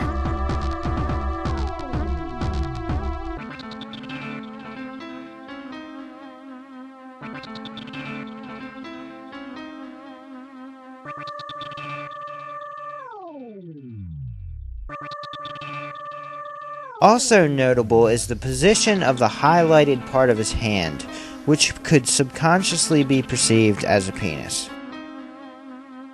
I bet this artist got a fat bonus. Sex and violence against a woman, a communist attack on America, and only Kent can save us from this satanic evil. I call this the Demented Girl ad. Perhaps her strange, squinty-eyed smile is directed down to the cigarettes lifting towards her skirt, which is most likely a metaphor for the intentions of the young man. We have 2 easy-to-see embedded sexes.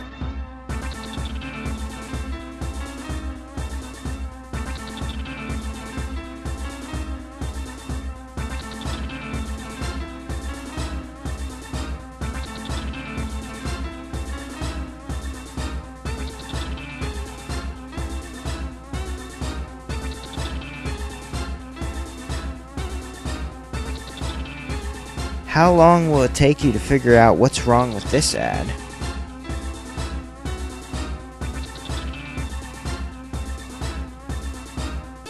How could it physically be possible for his pants to be poking forward past the fence posts? It's as if he had a third leg. Anyway, we have the fence post they're leaning on appearing to also be a giant cigarette coming out of the Kent pack. Here are 2 sexes. We could just do this all day. I'm just pointing out a few of the problems with a few of the ads.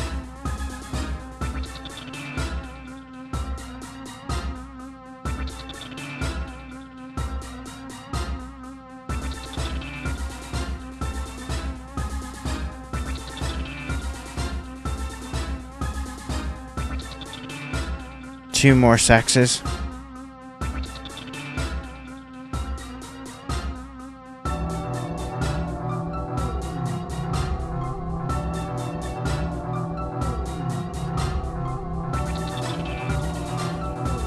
Here we have the halo symbolism, which was used in Mad Men for the popsicle ad. Here is an example of its use in Catholic art. It should be noted that the halo is never in the Bible and was originally from the Greek depiction of the sun god Helios. This ad from 1967 was created closer to the ads in the document than any of the others I have. I know this because they transitioned the placement and look of the Kent box a few times, and this one's just like our ads from the document. Also, the graphic is full page. We have unkept grass, just as in the ad from the document. A man dressed in a sweater more warm than the female. Oh, and gee, they just happened to line up the bread and 2 oranges in front of his crotch. She's even looking down towards the bread penis. We have all types of stuff embedded in the grass, so if you have any publications from 1969, you may have some of the ads from the document.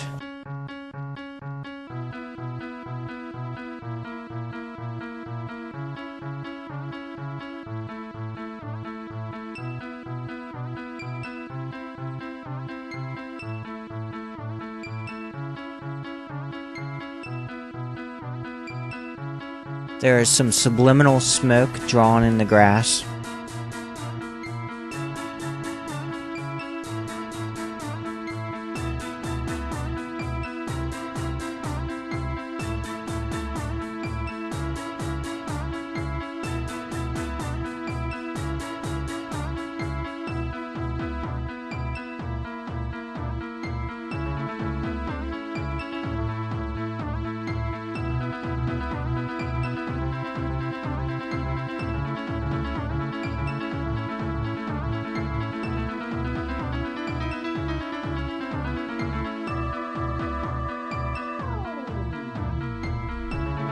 This Kent ad subliminal is widely known and reported on.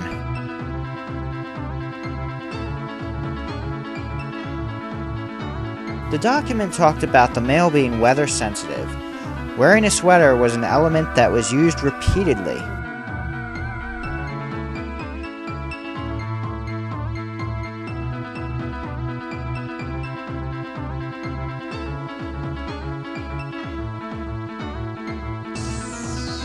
Jabbing with cigarettes?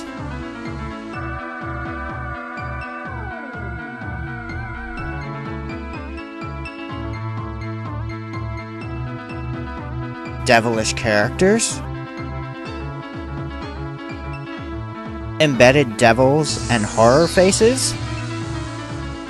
Embedded words? In this ad, the shape and orientation of the man's head is very similar to the silhouette in the document. I only have a small portion of the Kent ads from this era, but I could go on and on with the subliminals in them and the connections with what is stated in the document. The imp ads followed the script even more closely, and more importantly, the ad in the document made it to market, and the subliminals in the document are readily visible in that ad. I called Lorillard Tobacco in an attempt to find out which ad agency handled the Good Time campaign. Thank you for calling the Lorillard Tobacco Company. You may need a paper and pencil as you listen to this message. This call may be recorded for quality assurance purposes. If you have an inquiry or concern about the quality of a Lorillard tobacco product, please press 1. If you would like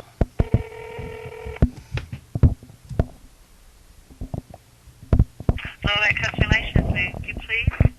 Hi, I was hoping someone could tell me what ad agency did the Kent Cigarettes Good Time ad campaign from 1965 to 1971. I am not sure, so let me switch you to the operator and she'll direct your call. One moment.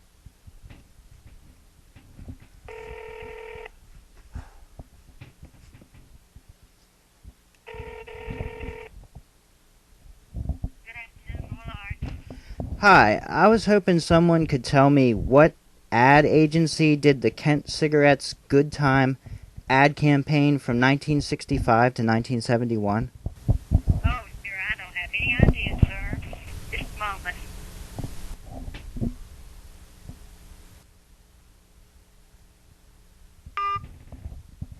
My signal was perfect. They simply hung up when my question made it past the secretaries. Is there a reason why they don't want to talk about the Good Time campaign? Is it because they know their secret was leaked? In a later call, they told me they had no idea who did the ads and no way to find out. Yeah, I wanted to know what ad agency did the Kent Good Times ad campaign during the late 1960s?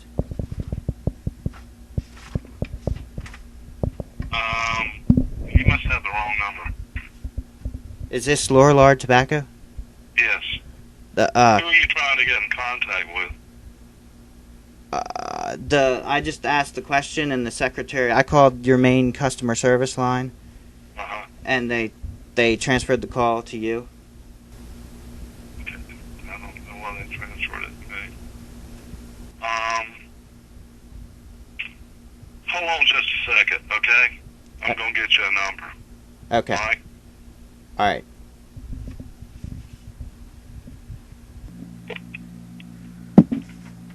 This is Tina Wilkins. Yeah, I wanted to know what ad agency did the Kent Good Times ad campaign during the late 1960s? Gosh, sir, I would have no way of knowing that.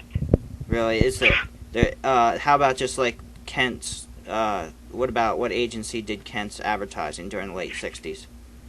Yeah, I wouldn't know that either. And, you know, we were owned by another company, and then they spun us off. And I don't know if they had other, you know, I've only been here for 3 years myself. I don't know what agencies they've used throughout the years. I mean, I really wouldn't know what to tell you. Trying to think if there's a way that I can direct you to some information. There's a repository of tobacco documents on the internet, and I think it's called tobaccodocs.org. The heavy use of subliminal techniques in these Kent ads from around 1970 show the incredible comeback from the problems in 1957. Vance Packard's Hidden Persuaders was the first problem, and the failure of the Edsel was the second. I had read several summaries of how Ford had an army of motivational researchers designing and marketing Ford's new line, such as in the book Freud on Madison Avenue. They said so much about the car being a failure, but the book never says anything specific that the MR people got wrong. I mentioned the Edsel failure to a car enthusiast.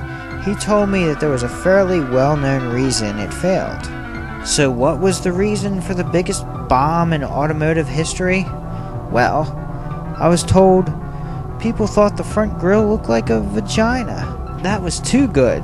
It fits right in with what I observe, but I had to look it up. In this Time magazine article, it says, cultural critics speculated the car was a flop because the vertical grille looked like a vagina. And in the Wikipedia entry, some have speculated that the car's failure was because the grille resembled a vagina. Even if Ernest Dichter was right, and men see a car almost as a mistress, I'm sure the idea of a car actually having a metal vagina did not get their motor revving. I wonder though, did they ponder using Dichter's quoted line, "You just slip right in it"? We could have a cross-promotion with turtle wax.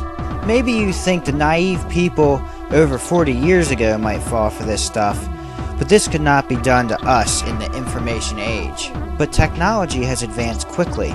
The people with the power and money have exponentially more tools to manipulate with. Meanwhile, the relative power of the middle class and common man has decreased. These tactics of manipulating perception are still used politically. Over and over, politicians are shown in news releases with the subliminal halo.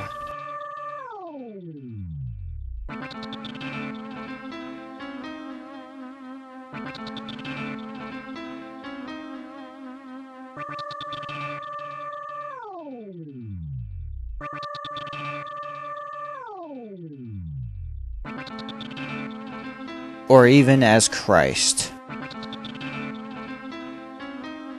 While some of the old ads seem to be too ridiculous to be effective manipulators, a quick look at some banner ads shows that advertisers still see us as ignorant fools. I call this one "Woman Lays an Egg."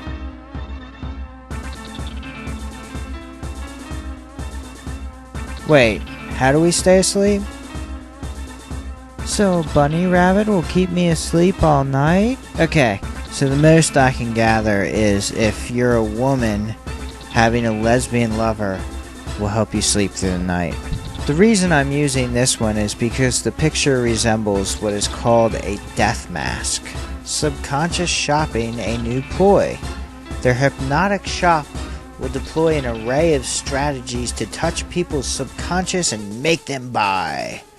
The installation will be a full sensory assault, using visuals, smells, and subliminal messaging to influence customers' purchasing patterns. Reading the consumer's mind. The pig and poultry industry needs to recognize the power of the consumer's unconscious mind if it is to get its marketing messages across effectively. It's not just about giving consumers all the facts, he said. Consumers were not rational in their behavior, and it was often the subliminal messages they received that would influence their shopping habits. Anything wrong with this? Sex posing? Don't think this is intentional? Then why don't you explain what Verizon is going to expose, considering the background is a shower? On this thumbnail picture for a news story, Reuters news service must have noticed the word behind the poster.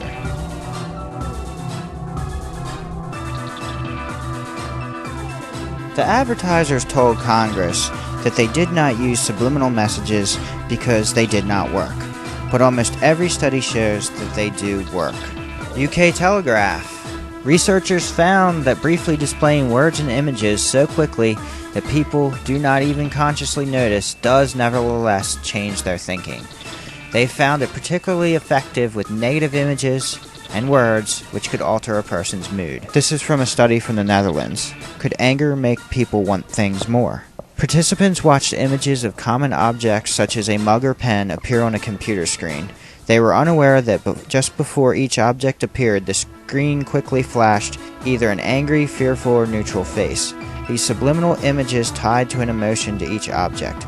The participants had to squeeze a hand grip to get an object they wanted, and those who squeezed the hardest were more likely to get it. The participants expended more effort to get objects associated with angry faces, the study found.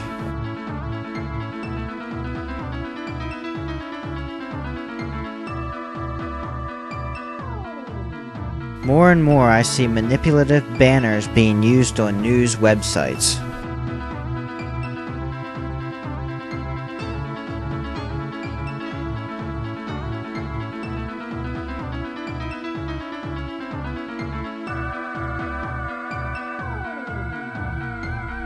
Sometimes people say satanic subliminal messages don't make sense because they don't believe in God. But this is flawed logic because all that would matter is what the advertiser perceives the target audience believes. On this Venom CD we have an embedded 666.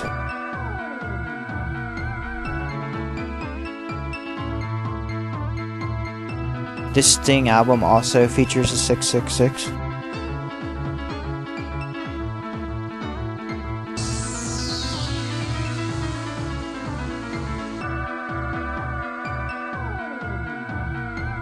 On this, the 3 Gs also double as 6s. On this Judas Priest album cover, we have a shotgun held to a head, and the shot is exiting holes out the other side of his head, a clear message for suicide. Not only is this the forbidden fruit with the serpent inside, but the serpent's tongue is a vagina. The name of the band is a euphemism for a penis. I was already on to the Mark of the Beast parallels with Monster Energy. While I was researching, I found people familiar with Hebrew say that this logo is 666 in Hebrew.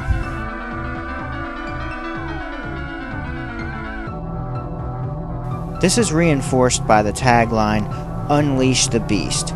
The O is also obviously a cross. Some of their promotional material features people making the devil hand sign. I also will add that the term beast is often used to refer to animals. Many large animals scratch into trees with their horns or claws to mark territory, such as bears and wildcats. This would look similar to the monster logo. So on several levels, this fits as symbolism for the mark of the beast. On the Monster Chaos can, we have the occultic symbol for the zodiac, which is a circle with a cross through it, which was also adapted by the corrupted Christian denominations. The Antichrist is referred to as the lawless one, which would result in chaos. Of course, they use normal tactics as well. Moving forward from here, we know technology will continue to play a greater role in our lives. I've already seen subliminals placed in Android apps. It's going to be hard to avoid letting the devices we now use to empower ourselves from becoming tools of our enslavement. I'm not going to tell you this is the greatest threat to mankind and then try and sell you a book about it. What I cover is one aspect of subliminal manipulation, but most likely other forms of this are also actively being used, such as audio subliminals, or maybe things we just know nothing about. But subliminal manipulation is just one aspect of the control structure. The system that manages us has many aspects, too many to list. I think getting this message out is extremely important. I've seen it so many times. Show someone a subliminal message on something. At first they're excited, they see it. But give it 5 seconds and the smile fades away. They realize they have been deceived. It's painful when the fantasy image breaks apart. How much of my life was wasted chasing the fantasy? Is the world really this cold, with the general public being used as pawns in a game? But now, with this knowledge, we have a great tool. Unlike so many other secrets of the elite, this is one that can be seen and proven with our own eyes. I've shown hundreds of people subliminal messages, one-on-one in the real world. And since I can easily find fairly visible subliminals, every single person who looked saw what I pointed out. It's actually more difficult on a video. Once a person realizes they've been deceived and they see it with their own eyes, they are faced with a choice. Will they repress what they have seen, convince themselves it was a coincidence, and never look further into it? Or worse, attack with half-truths from Psych 101 or by setting up straw men? Or will they look at the facts, do the research, and contemplate what this means for their worldview? Once you understand how widespread the use of subliminal messages are, you must also realize that the great men of power in this world have deceived you and deceived the masses. Mass manipulation is a necessity to become a high-ranking politician or wealthy business person. If we do not get this information out to the public at large, these tactics will continue to be used by the elites to mold their vision for the world. Don't think their vision of the world is too bad? Well, we can argue that in another video. But look at the tactics used to sell cigarettes, which many people think are lethal. They're always squawking about overpopulation. Maybe they'll convince us to use a product that kills us faster, or just send all our kids off to war. Tell someone about subliminal messages, then refer them to my videos. Put them on your Facebook page. If you call into radio shows, do podcasts or blogging, tell people. A highly motivated minority can overthrow tyranny. We need to get this information out now in our window of opportunity before the ability to present the information is removed. This movie will be available on DVD on my website.